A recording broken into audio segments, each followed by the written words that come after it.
નમસ્કાર મિત્રો, વાત્સલ્ય ઈ લર્નિંગની યુટ્યુબ ચેનલ પર આપ સૌનું હાર્દિક સ્વાગત છે। આજનો આ જે વિડીયો છે મિત્રો એ ખાસ એએમસી સહાયક જુનિયર ક્લાર્કની જે પરીક્ષા 2024માં એએમસી સહાયક જુનિયર ક્લાર્કની જે પરીક્ષા 2024માં આવવાની છે નવેમ્બર મહિનામાં। આ પરીક્ષા માટે ખૂબ જ અગત્યનો વિડીયો છે। પહેલી વસ્તુ કે 2019ની અંદર આ જે પરીક્ષા લેવાઈ હતી એ ગુજરાત યુનિવર્સિટીએ આ પેપર કાઢ્યું હતું।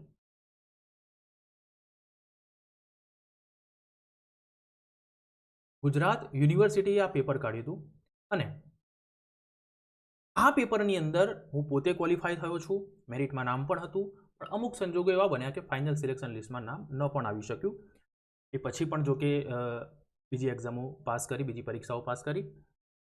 એટલે મારા પોતાના અનુભવોના આધારે હું આ વિડીયો બનાવું છું અને તમને સચોટ માહિતી આપીશ અહીંયા કે સહાયક જુનિયર ક્લાર્કની જે પરીક્ષા છે એમાં પ્રોપર જે અમદાવાદ સિટી અને એએમસીનો જે ટોપિક છે આ ટોપિકમાંથી કેવા પ્રશ્નો પૂછાયા હતા અને એના આધારે કેવા પ્રશ્નો પૂછાઈ શકે।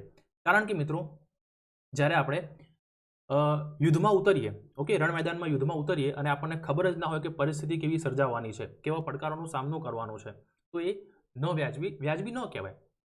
તો એ જ રીતે જ્યારે આપણે પરીક્ષા આપવા જઈએ છીએ સહાયક જુનિયર ક્લાર્કની 2024ની અને આપણને જો એ જ ખબર નહીં હોય કે આપણને એક્ઝામમાં કેવા પ્રશ્નો જોવા મળી શકે છે, ઓકે, તો એ પણ વ્યાજબી નથી। આપણને થોડોક ખબર હોવી જોઈએ, થોડીક ખબર એ હોવી જોઈએ કે કેવા પ્રકારના પ્રશ્નો પૂછાવાના છે, એટલે આપણું માઇન્ડ પહેલેથી આપણે પ્રિપેર એ રીતે કરી શકીએ। તો આ વિડીયોની અંદર હું તમને જે પ્રશ્નો પૂછાયા છે એના આધારે કેવા પ્રશ્નો પૂછાઈ શકે અને અંતની અંદર તમને હું એ પણ સોર્સ આપીશ કે વેબસાઇટમાં ક્યાંથી કયો ડેટા જે છે એ તમારે પરીક્ષા માટે ઇમ્પોર્ટન્ટ છે, જે તમારે જોઈને જવાનો છે, ઓકે। ફક્ત ને ફક્ત પ્રશ્નોનું સોલ્યુશન નહીં કરીએ, આપણે ટોટલ એનાલિસિસ કરશું કે કેવા પ્રકારના પ્રશ્નો હવેની એક્ઝામમાં પૂછાઈ શકે છે। શરૂઆત કરીએ મિત્રો પહેલા પ્રશ્નથી કે અમદાવાદ શહેર કયા અક્ષાંશ અને રેખાંશ ઉપર સ્થિત છે। આ પહેલા હું તમને કહેવા માંગીશ કે અમદાવાદ શહેર એના પહેલા આપણે ગુજરાત રાજ્યની વાત કરીએ તો ગુજરાત રાજ્ય જે છે મિત્રો એ ગુજરાત રાજ્ય કયા અક્ષાંશ અને કયા રેખાંશની વચ્ચે આવેલું છે, તો ખાસ આપણે અહીંયા સમજીશું ગુજરાત રાજ્ય છે એ 20.6 ડિગ્રી ઉત્તર અક્ષાંશ થી લઈને 24.07 ડિગ્રી ઉત્તર અક્ષાંશની વચ્ચે આવેલું છે, ઓકે। અને બીજી વાત કરીએ આપણે કે કયો રેખાંશ છે તો 68.7 ડિગ્રી પૂર્વ રેખાંશથી લઈને 74.28 ડિગ્રી પૂર્વ રેખાંશની વચ્ચે ગુજરાત રાજ્ય આવેલું છે। હવે આ તો વાત થઈ point of view, GK point of વ્યૂથી ગુજરાત રાજ્યની કે ગુજરાત રાજ્ય 20.6 ડિગ્રી ઉત્તર અક્ષાંશ અને 24.07 ડિગ્રી ઉત્તર અક્ષાંશની વચ્ચે છે, 68.7 ડિગ્રી પૂર્વ રેખાંશ અને 74.28 ડિગ્રી પૂર્વ રેખાંશની વચ્ચે છે, ઓકે। હવે પ્રોપર અમદાવાદ શહેરની વાત કરીએ મિત્રો તો અહીંયા ખાસ ખ્યાલ તમે એ રાખજો કે મોટાભાગની માહિતી છે તમારે અમદાવાદ શહેર રિલેટેડ પૂછાય છે, તો અમદાવાદ શહેરની માહિતી તમારા મગજમાં ચોક્કસ હોવી જોઈએ। તો અમદાવાદ શહેર છે એ 23 ડિગ્રી અક્ષાંશ અને 72.57 ડિગ્રી રેખાંશ ઉપર આવેલું છે, ઓકે।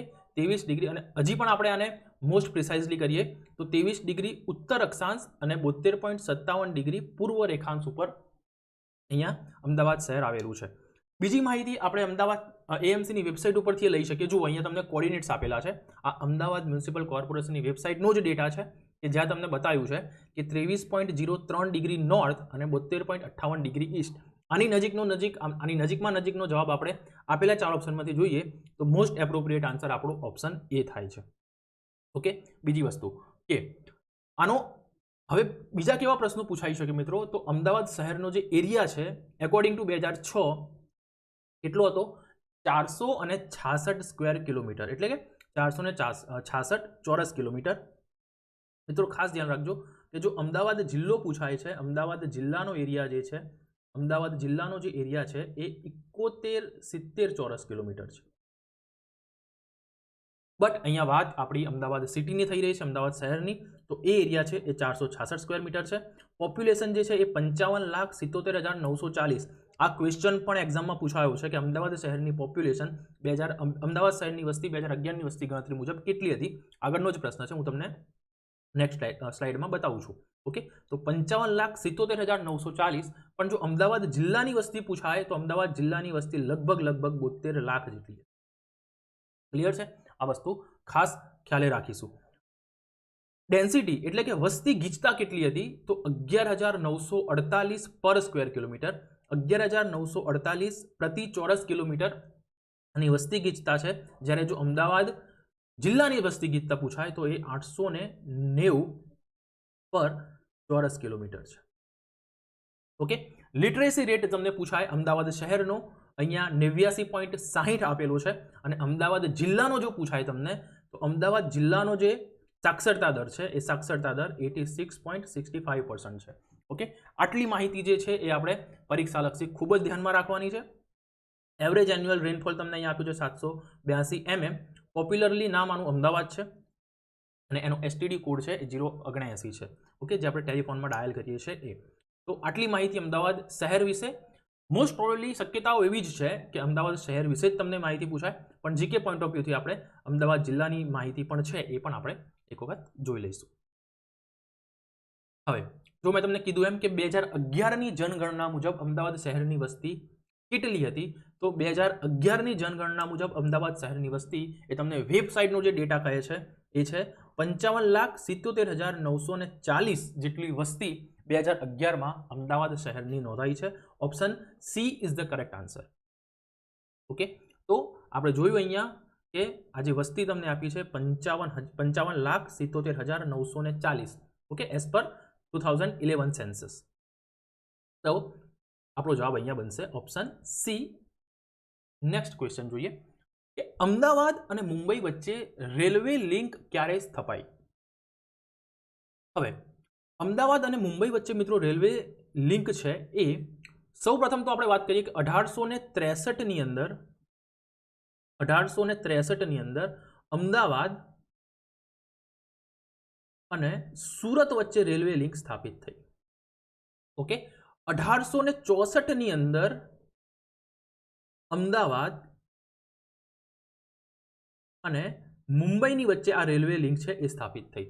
અને અહીંયા એક વસ્તુ એ એડ કરવા માંગીશ કે 1974ની અંદર આ અમદાવાદ મુંબઈ જે વીજ રેલ, આ જે રેલ છે આપણને ખબર છે કે શાનાથી ચાલતી હતી? કોલસાથી.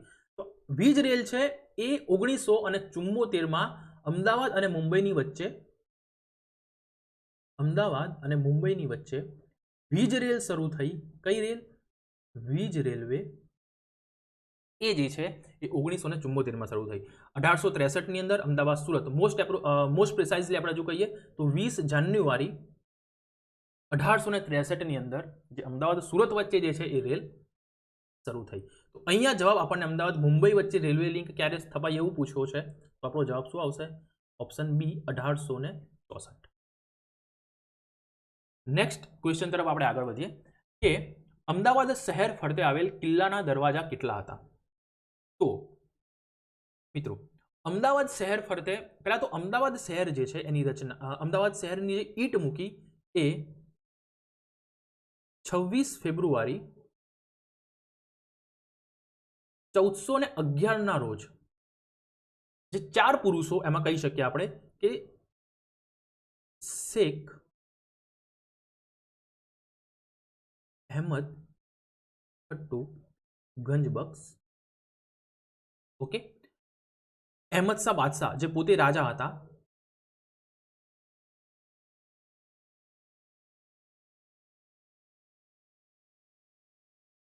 બાદશાહ અહેમદ શાહ અને મલેક અહમદ અને કાજી અહમદ, આ 4 પુરુષોએ કહી શકીએ કે કોના આદેશ ઉપર? શેખ અહેમદ ખટ્ટુ ગંજબક્ષ, એમના આદેશ ઉપર અમને પ્રથમ ઈંટ જે છે એ અમદાવાદની પ્રથમ ઈંટ એમને મૂકી કે એની રચના કરી. ઓકે, હવે અહીંયા ક્વેશ્ચન એવો પૂછાયો છે તો આ ઇન્ફોર્મેશન પણ આપણે યાદ રાખીશું. હવે અમદાવાદ શહેરની ફરતે જે કિલ્લો આવેલો હતો આના દરવાજા કેટલા હતા? તો આના જે દરવાજા હતા એ મિત્રો 12 દરવાજા હતા કે જેની રચના મોહમ્મદ બેગડાએ કરાવી હતી. કોણે કરાવી હતી? મોહમ્મદ બેગડાએ આ દરવાજાની જે છે એ બનાવડાયા હતા.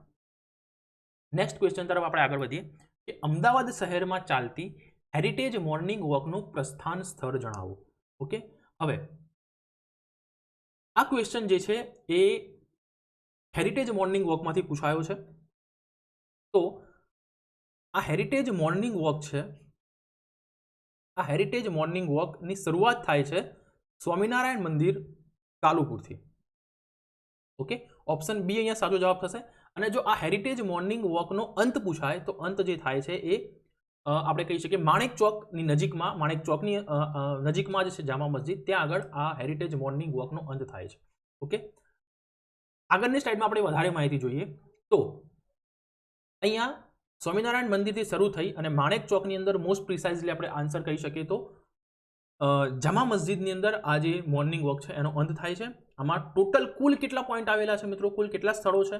તો 22 જેટલા સ્થળો આની અંદર આવરી લેવાયા છે.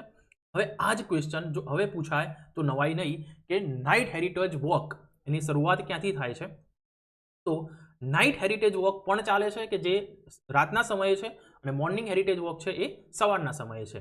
ઓકે, તો આની અંદર આ સીદી સૈયદની મોસ ત્યાંથી આ શરૂ થાય છે. આનો અંત જે છે એ માણેક ચોકમાં થાય છે કે જેની અંદર ટોટલ કેટલા પોઈન્ટ આવરી લેવાયા છે?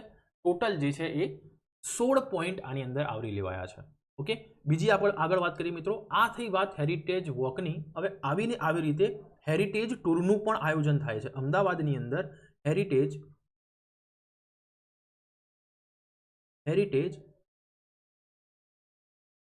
ટૂરનું પણ આયોજન થાય છે. હવે આ હેરિટેજ ટૂર છે એ આફ્ટરનૂન અને બીજી છે મોર્નિંગ ટૂર. હવે આની શરૂઆત થાય છે ગાંધી આશ્રમથી,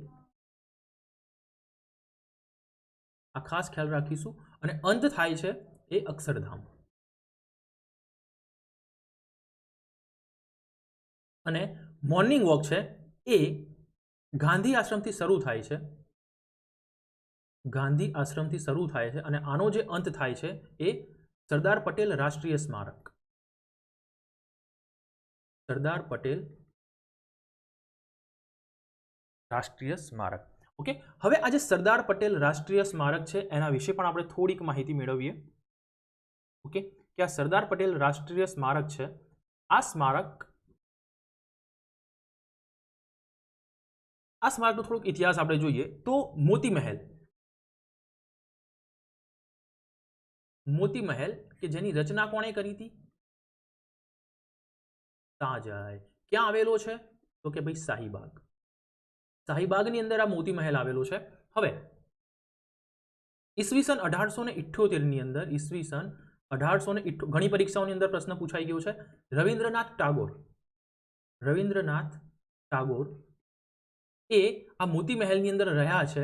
એ વખતે એમના ભાઈ સત્યેન્દ્રનાથ ટાગોર, ઓકે, સત્યેન્દ્રનાથ ટાગોર, એમનું પોસ્ટિંગ ICS અધિકારી તરીકે અમદાવાદમાં હતું.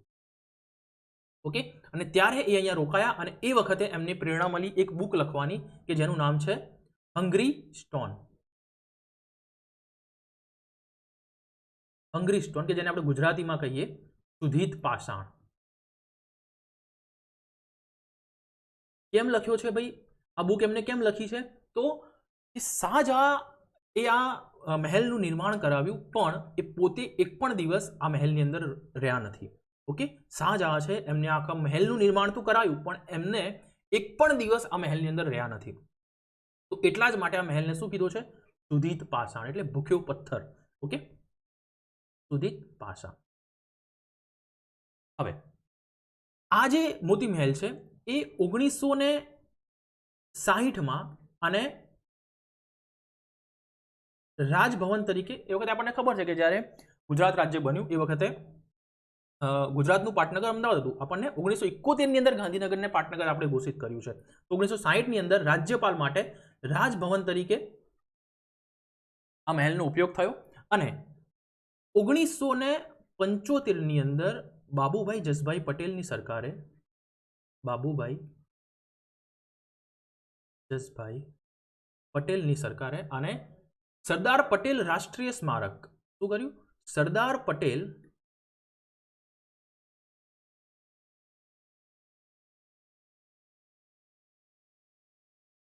રાષ્ટ્રીય સ્મારક તરીકે ઘોષિત કર્યું. ઓકે, તો આટલી વસ્તુ આપણે આ મોતી મહેલની પણ યાદ રાખીશું કે જે કદાચ પ્રશ્ન હવે આવનારી એક્ઝામમાં પૂછાઈ શકે છે. ઘણી બધી એક્ઝામમાં પ્રીવિયસલી આ ક્વેશ્ચન પૂછાયો છે. ઓકે, હવે નેક્સ્ટ ક્વેશ્ચન તરફ મિત્રો આપણે આગળ વધીએ. તો અમદાવાદ શહેરમાં કયા ઝોનમાં સૌથી વધુ સ્મારકો આવેલા છે? તો અહીંયા આપણને એએમસીની વેબસાઇટ ઉપરથી એક ડેટા જોવા મળે છે કે ભાઈ zone wise list of monuments. Okay, તો આની અંદર central zone, north zone, west zone, south zone, East zone અને ન્યૂ વેસ્ટ ઝોન આ રીતે કંઈક ઝોનની અંદર આજે એ વહેંચાયેલું છે. અને એની અંદર પણ વાત કરીએ તો સેન્ટ્રલ ઝોનની અંદર કેટલા 32 જે છે એ મોન્યુમેન્ટ્સ એટલે કે સ્મારકો આવેલા છે. હવેની પરીક્ષામાં પ્રશ્ન પૂછાઈ જાય તો નવાઈ નહીં કે સૌથી ઓછા સ્મારકો કયા ઝોનમાં આવેલા છે. તો અહીંયાથી આપણે યાદ રાખીશું ઈસ્ટ ઝોનની અંદર ફક્ત એક સ્મારક આવેલું છે. અમદાવાદ શહેરમાં આવેલા નીચેના સ્મારકોમાંથી કયું સ્થળ માણેક ચોકથી સૌથી વધુ દૂર આવેલું છે? ઓકે, તો અહીંયા અમદાવાદ શહેરમાં જે સ્મારકો છે એમાં જે આ રાણીનો હજીરો છે, રાજાનો હજીરો છે અને આ જામા મસ્જિદ છે મિત્રો, આ ત્રણેય છે એ એકદમ નજીક છે એમ કહીએ તો ચાલે. ઓકે, તો રાણીનો હજીરો, રાજાનો હજીરો અને જામા મસ્જિદ બિલકુલ નજીક છે માણેક ચોકથી. આપણને માણેક ચોકના તો બહુ બધું યાદ હશે કે બાલન ઢોસા અને પેલી પાઇનેપલ સેન્ડવિચને પણ ક્યારે પરીક્ષાના પોઈન્ટ ઓફ વ્યૂથી આપણે જોયું નહીં કે ભાઈ બાજુમાં શું આવ્યું, લાવા જરા જોઈ લઈએ. હા, ઢોસા અને સેન્ડવિચ ને પાઉંભાજી તો બહુ ઢૂસ્યા હશે આપણે અહીંયા આગળ. ઓકે, પણ પરીક્ષાના પોઈન્ટ ઓફ વ્યૂથી યાદ રાખવાનું છે કે રાણી રૂપમતીની મસ્જિદ જે છે એ મિર્ઝાપુર ખાતે આવેલી છે. ઓકે, ક્યાં? મિર્ઝાપુર ખાતે આવેલી છે અમદાવાદની અંદર. એટલે આપેલા ઓપ્શનમાંથી જો સૌથી દૂર એવો પ્રશ્ન પૂછાય માણેક ચોકથી તો એ થશે રાણી રૂપમતીની મસ્જિદ. ઓકે, નેક્સ્ટ આપણે આગળ વધીએ મિત્રો કે અમદાવાદ શહેરને વર્લ્ડ હેરિટેજ સિટી ક્યારે જાહેર કરવામાં આવી? તો અમદાવાદ શહેરને world heritage city A option A આપ્યો છે ઓક્ટોબર 2018, ઓપ્શન બી જુલાઈ 2018, ઓપ્શન સી જુલાઈ 2017 અને ઓપ્શન ડી ઓક્ટોબર 2017. તો અહીંયા સાચો જવાબ થશે મિત્રો જુલાઈ 2017ની અંદર અમદાવાદ શહેરને વર્લ્ડ હેરિટેજ સિટી, ઇન્ડિયાની પ્રથમ હેરિટેજ સિટી જે છે એ જાહેર કરવામાં આવી. 2011ની જનગણના પ્રમાણે અમદાવાદ શહેરમાં સરેરાશ સાક્ષરતા દર કેટલો હતો? તો અહીંયા આપણે જોવા જઈએ તો એક ડેટાનું એનાલિસિસ કરીએ તો આ અમદાવાદ મ્યુનિસિપલ કોર્પોરેશનનો ડેટા છે. ઘણી જગ્યાએ મિત્રો અહીંયા જે છે એ જવાબની અંદર 88.29 ઓપ્શન નંબર બીનો ઉલ્લેખ ઘણા ડેટાની અંદર કરેલો છે. પરંતુ જો આપણે પ્રોપર વેબસાઇટ એએમસીની વેબસાઇટ જોઈએ તો એની અંદર ટોટલ પોપ્યુલેશન આપણને આપેલું છે અહીંયા 55,77,940. ઓકે, અને એની સામે ટોટલ લિટરેટ એટલે કે સાક્ષર પુરુષોની સંખ્યા આપી છે 43,76,393. એટલે આ રીતે ટોટલ પોપ્યુલેશન 55,77,940 જો 43,76,393 જો સાક્ષર વ્યક્તિઓ હોય તો 100 કેટલા? આ રીતે જો આપણે ગણતરી કરીએ તો જવાબ આપણો આવે છે 78.45%. ઓકે, તો કંઈક 78.45% એ સાચો જવાબ આપણે કોર્પોરેશનની વેબસાઇટ ઉપરથી જોઈ શકીએ. બીજી વસ્તુ અહીંયા જોવાની છે કે અહીંયા ટોટલ મેલ પોપ્યુલેશન મિત્રો 29,38,985, total female population 26,38,955, total population between એટલે કે અહીંયા 0 થી 6 વર્ષના બાળકો કેટલા છે તો 6,21,034. અને અહીંયા ખાસ ખ્યાલ રાખીશું કે ટોટલ લિટરેટ પોપ્યુલેશન કેટલું છે 43,76,393. આટલો જે ડેટા છે આપણે ખાસ ધ્યાને લઈશું. અને કદાચ પરીક્ષામાં આવનારી પરીક્ષામાં આમાંથી કોઈ ડેટા પૂછાઈ પણ જાય તો આ ખાસ એક વખત આપણે જોઈ લઈશું. તો અહીંયા આપણો સાચો જવાબ જે છે એ આવશે ઉપરમાંથી એક પણ નહીં. ઓકે, સાચો જવાબ જે આપણો આવશે એ ઉપરમાંથી એક પણ નહીં. હવે હાલના અમદાવાદ મ્યુનિસિપલ કમિશનરનું નામ જણાવો. જે તે વખતે આ પરીક્ષા લેવાઈ 2019ની અંદર, એ વખતે અમદાવાદના કમિશનર હતા શ્રી વિજયભાઈ નેહરા સાહેબ. ઓકે, અત્યારના કમિશનર પૂછાય તો મિત્રો શ્રી એમ હેનારસન જે છે એ અત્યારના કમિશનર છે. અત્યારના હાલના જે મેયર પૂછાય તો શ્રીમતી પ્રતિભાબેન જૈન એ અત્યારના હાલના મેયર છે. ઓકે, તો આ માહિતી પરીક્ષા પોઈન્ટ ઓફ વ્યૂથી બહુ જ અગત્યની છે જેને આપણે સારી રીતે યાદ કરીશું. હવે કાલોપુરમાં આવેલ સ્વામિનારાયણ મંદિરની સ્થાપના કે જ્યાંથી મોર્નિંગ વોક શરૂ થાય છે. ઓકે, કાલોપુર સ્વામિનારાયણથી અમદાવાદની જે હેરિટેજ મોર્નિંગ વોક છે એ શરૂ થાય છે. તો આ સ્વામિનારાયણ મંદિરની સ્થાપના કોણે કરી હતી? તો મિત્રો આ સ્વામિનારાયણ મંદિરની સ્થાપના જે છે એ ઈસવીસન આપણે વાત કરીએ તો 1817ની અંદર ત્યાંના જે કલેક્ટર હતા એન્ડ્રુ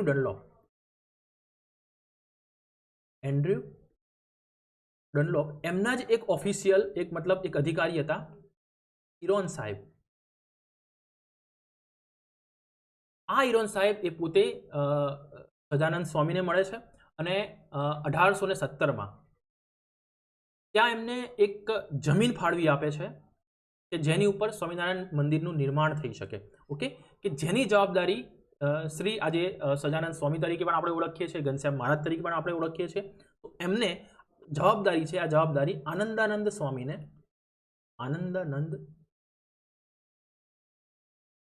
આ મંદિરની જવાબદારી સોંપી હતી.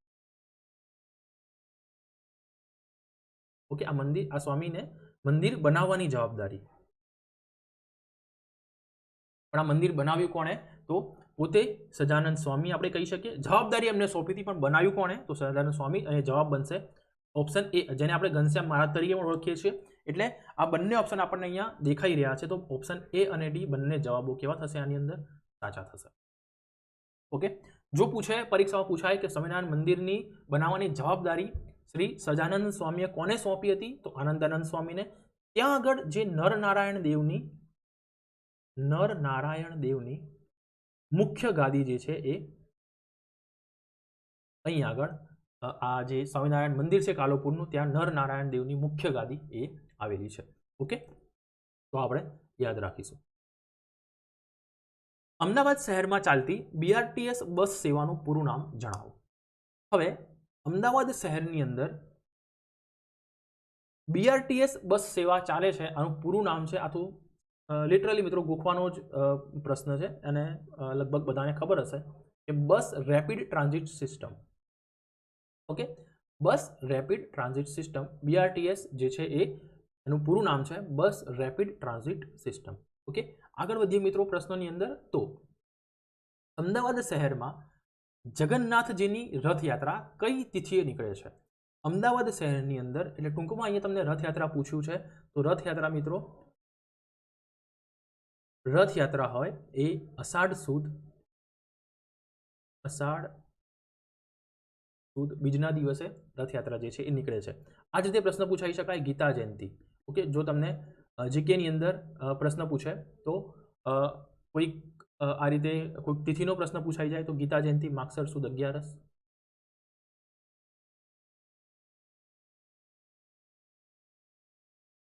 ઓકે, હનુમાન જયંતિ પૂછે, હનુમાન જયંતિ એ ચૈત્રી પૂર્ણિમા. ઓકે, અને અહીંયા બીજો પ્રશ્ન પૂછાઈ શકે આના રિલેટેડ કે જે બુદ્ધ જયંતિ ક્યારે ઉજવાય છે? વૈશાખી પૂર્ણિમાના દિવસે.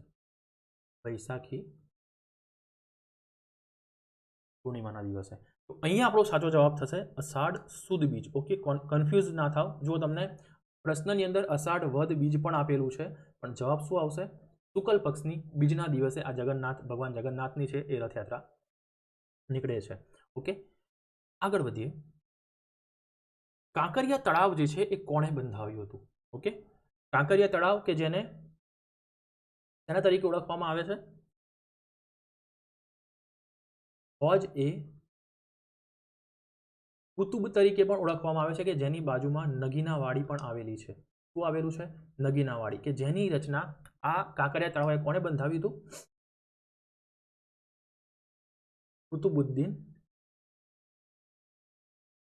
કુતુબુદ્દીન અહેમદ શાહે.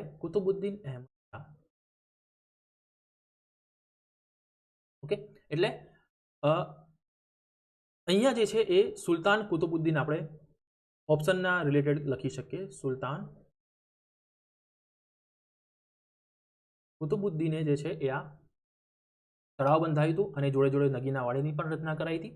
હવે જો તમને પૂછાય ભદ્રનો કિલ્લો, જામા મસ્જિદ અને 3 દરવાજા. આની રચના જે છે એ અહેમદ શાહ પ્રથમે કરાઈ છે.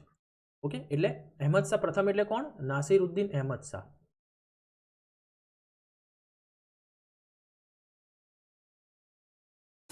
ઓકે, નાસિરુદ્દીન અહેમદ શાહ. તો અહીંયા જે છે કુતુબુદ્દીન અહેમદ શાહ એ અહેમદ શાહ દ્વિતીય.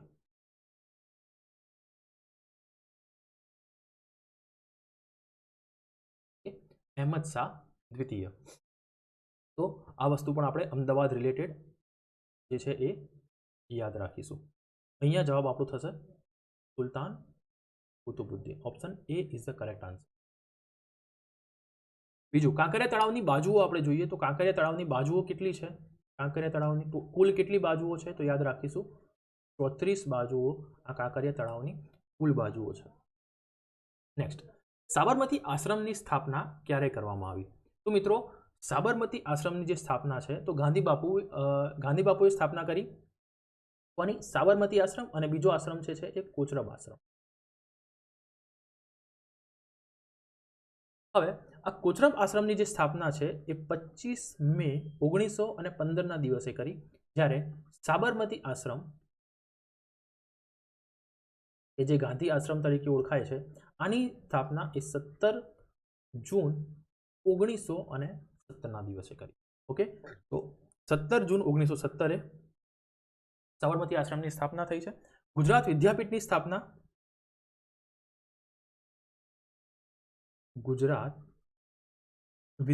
સ્થાપના ગાંધી બાપુએ 1920માં કરી, કે જેને યુનિવર્સિટીનો દરજ્જો 1963માં મળ્યો. ઓકે, યુનિવર્સિટીનો દરજ્જો એને 1963માં મળ્યો. બીજી વસ્તુ, અમદાવાદની અંદર ઇન્દિરા ગાંધી ઓપન યુનિવર્સિટી આવેલી છે. Indira Gandhi open university. Okay, કે જેની સ્થાપના 1974માં થઈ.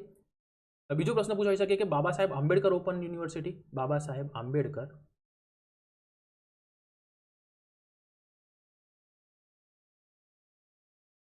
ઓપન યુનિવર્સિટી કે જેની સ્થાપના 1994માં થઈ છે. ઓકે, તો આ 2 સાલ અગત્યની છે જેના રિલેટેડ આપણે યાદ રાખીશું. ઓકે, ગુજરાત વિદ્યાપીઠની સ્થાપના ક્યારે? બહુ જ વખત એક્ઝામમાં પ્રશ્ન પૂછાયો છે, તો 1920ની અંદર. તો મિત્રો, આ પ્રકારના કંઈક પ્રશ્નો જે છે એ 2019ની અંદર પૂછાયા અને એના આધારે આપણે જોઈ શકીએ, અનુમાન લગાવી શકીએ કે ભાઈ હવેની પરીક્ષાની અંદર આ પ્રકારના પ્રશ્નો પૂછાશે. ઓકે, તો આ માહિતી જે છે તમારે મિત્રો અમદાવાદ મ્યુનિસિપલ કોર્પોરેશનની જે વેબસાઇટ છે આ વેબસાઇટ ઉપર તમારે જવાનું છે. અહીંયા ધ સિટી ઉપર તમે ક્લિક કરશો એટલે તમને એક આવું ઇન્ટરફેસ ખુલશે જેની અંદરથી તમારે આ બધી જ વસ્તુઓ છે, આ બધી વસ્તુઓ તમારે આને ઓપન કરી અને આની જે માહિતી છે એ તમારે પરીક્ષા માટે યાદ રાખી દેવાની છે. એ ખૂબ અગત્યની માહિતીઓ આપેલી છે. અને વધુમાં તમે અહીંયા જે આ હેરિટેજ વેબસાઇટ છે એનો પણ તમે ઉપયોગ કરી શકો છો. હેરિટેજ વેબસાઇટનો પણ ડેટા એક વખત તમે જોઈ લેજો, તો પરીક્ષાની અંદર તમને ખૂબ જ એ ઇમ્પોર્ટન્ટ માહિતી છે, ઘણા ઇમ્પોર્ટન્ટ ફેક્ટ્સ છે